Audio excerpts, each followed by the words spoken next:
Hello అండి. ఇప్పుడు చెప్పబోయే కథ పేరు లేచిపోదామా. ఈ కథను రచించిన వారు బాబు గారు. ఇక కథలోకి వెళ్ళిపోతే, ఏమీ రంగి లేచిపోదామా? హాల్లో కూర్చొని ఫ్లోర్కి తడిబట్ట పెడుతున్న పని మనిషి రంగిని చూస్తూ అడిగాడు 37 వయసున్న రామం. పట్టుమని 25 ఏళ్ళు కూడా పూర్తిగా నిండని పనిపిల్లని రంగి ముఖమంతా చెమటలు పారుకుంటూ ఓ చేత్తో ముఖం మీద పడుతున్న తల వెంట్రుకలను తల మీదకు పైకి నెట్టుకుంటూ రెండో చేత్తో చకచక తడిబట్ట పెడుతుంది. హాల్లో మోగుతున్న టీవీ గోలకి రామం అడిగింది వినిపించుకోలేదు అనుకుంటా. అనాలోచనగా మళ్ళీ రెట్టించాడు రామం. రంగి లేచిపోదామా? ఈసారి రామం అడిగిన మాటకు రంగి దొరా నేను రెడీ అంటూ ఒక్కసారిగా లేచి నుంచుంది. మరి మీ ఆయన పోతురాజు మాట ఏమిటి? రామం ఇంకా ఏదో అడిగేలోపే, వాడు తింగరాడు, వాడి సంగతి ఎందుకు లేదోరా, నేనైతే రెడీ అంది రంగి. డైనింగ్ రూమ్లో కాఫీ తాగుతున్న రామం అత్తగారు సూర్యావతి హాల్లో జరిగిన సంభాషణలు విని నిర్ఘాంతపోయింది. ఓరి నాయనో, కొంప మునికింది అనుకుంటూ కాఫీ కప్పు టేబుల్ మీద పడేసి కిచెన్లో ఉన్న కూతురు సీత దగ్గరకు పరుగుపెట్టింది సూర్యావతి. ఇదెక్కడి విడ్డూరమే, 2 పిల్లల తండ్రి, పైగా వయసులో రామానికి ఇలాంటి ఆలోచనలు ఏమిటే నా శార్థం, ఇంకా అలా దిష్టిబొమ్మలా నిలబడ్డావేమిటి? కదులు అంటూ కంగారు పెట్టింది కూతురు సీతని. తల్లి మాటలు ఏమీ పట్టించుకోకుండా, అబ్బా ఉండమ్మా, పిల్లలు స్కూల్కి క్యారేజీ రెడీ చేయాలి, టైం అయిపోతుంది అంటూ తల్లి మీద విసుక్కుంది సీత. నీ అసాధ్యం గోల, అక్కడ కొంపలు అంటుకుపోతుంటే అలా బెల్లం కొట్టిన రాయిలా నిలబడ్డావేమిటే కదలక? ఏంటమ్మా ఇప్పుడు ఏమైందని అంత గోల? ఇంకా గోల అంటూ అంత మెల్లగా అంటావేమిటే పిచ్చి పిల్ల? ఆ పనిపిల్ల చూడు ఎలా పెటపెటలాడుతుందో. అల్లుడు గారేమో ఎర్రగా బుర్రగా, చూడడానికి మహేష్ బాబులాగా ఉంటారు. ఆయన్ని ఎప్పుడు ఎత్తుకుపోదామా అని రెడీగా కాపుకొని కూర్చుంది ఆ పోకిరిది. కూతురు వద్ద వాపోయింది తల్లి. అల్లుడు గారేమో లేచిపోదామా రంగి అంటూ ఆ పనిపిల్లని అడగడం ఏమిటో. ఆ పనిపిల్ల రంగి నేను రెడీ దొరా అంటూ లేచి నుంచోవడం ఏమిటో. అంతా అయోమయంగా ఉంది అనుకుంటూ గొనుక్కుంది సూర్యావతి. ఇక లాభం లేదు, ఆ వగలాడిని వెంటనే పనిలో నుంచి మానిపించు అంటూ హుంకం జారీ చేసింది కూతురుని తల్లి సూర్యావతి. ఇది మరీ బాగుంది, ఉన్న పలంగా పని మనిషి తీసేయమంటే ఎలాగా? వేరొకరు దొరకాలి కదా. అయినా ఇలా ఎంతమంది మనుషులను మార్చగలను చెప్పమ్మా? ఈ రంగి కాకపోతే వేరొక మంగి, ఆ వచ్చేది మటుకు పతివ్రత అని నమ్మకం ఏముంటుంది?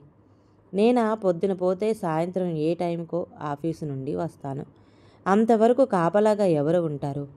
అది కాక ఆయన ఆఫీస్ పని మీద క్యాంపు అంటూ అనేక ఊర్లు తిరుగుతూ ఉంటారు. మరి అప్పుడు ఒకరి మీద ఇంకొకరికి నమ్మకం ఉండాలి. అనుమానం అన్నది ఎవరు మనసులోకి రానే రాకూడదు. నిజమైన ప్రేమ ఉన్న చోట అనుమానం ఉండదు. ఎవరిలోనైనా ఒకవేళ అలాంటి దుర్బుద్ధే కనుక పుడితే దానిని ఆపడం వేరొకరి వల్ల మటుకు కాదు. కలిసి 13 సంవత్సరాల నుండి కాపురం చేస్తున్నాం. మీ అల్లుడు గారు కావాలని ఆ రంగిని ఊరికినే ఆట పట్టిస్తున్నారు తప్ప అంతకు మించి ఏమీ కాదు. ఆ రంగికి కూడా వాళ్ళ మామ పోతురాజు అంటే ప్రాణం. ఇంకా నువ్వు నిశ్చింతగా ఉండమ్మా అంటూ తన పనిలో పడింది సీత. ఇదెక్కడి విడ్డూరమే సీత, రంగి అలా రామం మీదకి వస్తుంటే చెట్టంత మగాడు. మీ ఆయన కాదు పొమ్మని ముడుచుకొని కూర్చుంటాడా ఏమిటి? ఏమో బాబు, నీ వితండవాదం నువ్వును. తల్లి ఇంకా ఏదో మాట్లాడుతున్నా వినకుండా రామం రాత్రికి బయలుదేరబోతున్న క్యాంపు గురించి బ్యాగ్ రెడీ చేయడానికి బెడ్రూంలోకి దూరింది. కూతురు ప్రవర్తన చూసి కంగారుగా పక్క గదిలో పేపర్ చదువుతున్న నాగేశ్వరరావు గారి దగ్గరికి వెళ్ళి ఏదో సరదాగా యాత్రలు అంటూ బయలుదేరి ఇలా మధ్యలో కూతురు కాపురం చూసిపోదామని వస్తే ఈ సంతేమిటండి మనకి, అంతా ఓపెన్గా లేచిపోదామా రంగి అంటూ ఆ మాట్లాడమేమిటండి? ఎవరైనా వింటే అంత అప్రతిష్ట. అల్లుడుగారు మరీ ఇంత బరితెగిస్తున్నారనుకోలేదు. యాత్రల మాట దేవుడెరుగు. ఇంకా ఒక్క నిమిషం ఆగేది లేదు. రామన్ తల్లిదండ్రులను పిలిపించి అసలు ఈ వ్యవహారం ఏంటో ఇప్పటికిప్పుడు తేల్చుకోకపోతే తర్వాత ఎవరు ఎంతగా ఏడ్చినా ఉపయోగం ఉండదు అంటూ భర్త దగ్గర ఊగిపోయింది సూర్యావతి. ఉష్, మెల్లగా. అల్లుడుగారు వింటారు. నేను జరిగిందంతా గమనిస్తూనే ఉన్నాను. ఆయన ఒక పక్కన అమ్మాయేమో అల్లుడుగారు చాలా మంచివారని కితాబిస్తుంది. వియ్యపురాలని పిలిపిస్తావు సరే, తీరా అందరూ ఎదురుగా సీత మొగుణ్ణే వెనకేసుకొచ్చిందనుకో, నువ్వు పిచ్చిదాను అవుతావు. ఒకవేళ అంత సీరియస్ విషయమే అయ్యుంటే కనుక అమ్మాయి ఈ పాటికే నీకు కొంచెం క్లూ తప్పకుండా ఇచ్చి ఉండేదే అన్నాడు నాగేశ్వరరావు. దాని బొంద, దానికేమీ తెలీదు పిచ్చిమోకం అని భర్త మాట కొట్టిపారేసింది సూర్యావతి. నువ్వు నోరు మూసుకొని ఓ మూలన కూర్చోమని భార్యకు ఇంకోసారి గట్టిగా వార్నింగ్ ఇచ్చి పేపర్లో దూరాడు నాగేశ్వరరావు.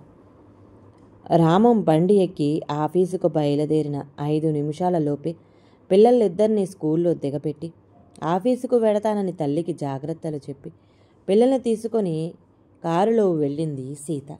పిల్లలకు రోజు 4 గంటలకెల్లా స్కూల్ అయిపోతున్నా కూడా సాయంత్రం 6 గంటల వరకు స్కూల్లోనే ట్యూషన్ క్లాస్ అరేంజ్ చేసింది సీత.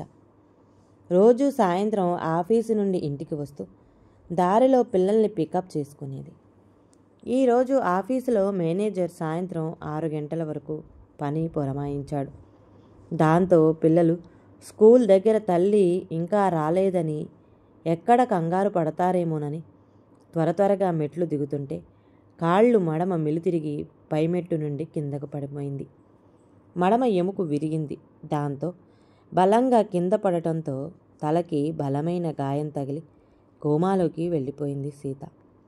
ఆఫీసులోని ఇతర ఉద్యోగస్తులు సీతను హాస్పిటల్లో జాయిన్ చేసి ఇంట్లో వారికి కబురు చేశారు. నాగేశ్వరరావు, సూర్యావతి వెంటనే బయలుదేరి ఏడుస్తూ హాస్పిటల్కి చేరారు.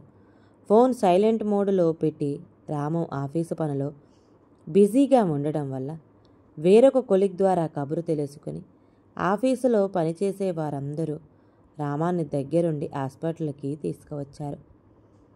సీత గురించి కబురు తెలిసినప్పటి నుండి రామం ముఖంలో నెత్తురు చుక్కలేదు. ఐసీలో ఉన్న సీతని దూరం నుంచి ఓసారి చూసి వెనక్కి వచ్చి అక్కడ దగ్గరలో ఉన్న కుర్చీలో కూలబడ్డాడు. ఏడుస్తూ వచ్చి పలకరిస్తున్న అత్తగారిని, మామగారిని ఆ మాటకొస్తే వేరెవరు పలకరించినా ఊ అండు, ఆ అండు. కొయ్యలాగా అలా బిగుసుకుపోయాడు రామం. కళ్ళంట మటుకు ధారాళంగా కన్నీళ్లు ఆగట్లేదు రామానికి. కబురు లేటుగా అందినట్లుంది. ఒళ్ళంతా చెమటలతో తడిసిన శరీరంతో రంగి పరుగున వచ్చి ఓసారి రామాన్ని, ఆ తర్వాత ఐసీయూ రూమ్లో ఉన్న సీతని చూసి మాట్లాడకుండా ఐసీయూ రూమ్ గుమ్మం దగ్గర కూర్చుంది. మర్నాడు ఉదయం అందరూ కాఫీలు తాగారు. కానీ రామాన్ని అత్తగారు కాఫీ తాగమని ఎంతగా బ్రతిమిలాడినా రామం మటుకు ఎలా కూర్చున్నవాడు అలాగే ఉన్నాడు తప్ప నోరు విప్పలేదు. సీతమ్మోరు కళ్ళు తెరవంది. దొర నోరు పెకలుదిలే పెద్దమ్మ అంది రంగి మెల్లగా. సీత మడమకు ఆపరేషన్ చేసి ఆ రాత్రంతా ఐసీయూలో ఉంచి మర్నాడు సాయంత్రం మెలకు వచ్చిన తర్వాత వేరే రూమ్లోకి మార్చారు. సీతని పలకరించడానికి అందరూ రూమ్లోకి వెళ్ళి వచ్చారు. కానీ రామం భయంతో ఆఖరున మెల్లగా లోపలికి వెళ్ళాడు. బెడ్ దగ్గర స్టూలు లాగి ఓ చేత్తో రామాన్ని పట్టుకొని స్టూల్ పైన కూర్చోబెట్టి రామం పడిపోకుండా 2 చేతులతో గట్టిగా పట్టుకుంది రంగి. రామం ఓ చేత్తో సీతని తడుముతూ బెడ్ మీద తలపెట్టి 10 నిమిషాలు ఆగకుండా ఎక్కి ఏడ్చాడు. రామాన్ని పట్టుకోవడం కష్టమైంది రంగికి. ఓ అరగంటకు మెల్లగా సముదాయించుకొని రూమ్లో గోడకు ఆనుకొని ఉన్న చిన్న బెడ్ మీద కూర్చున్నాడు. సీత కళ్ళతోటి రంగిని ఎవరో ఇచ్చిన అరటిపండు రామానికి ఇమ్మంది.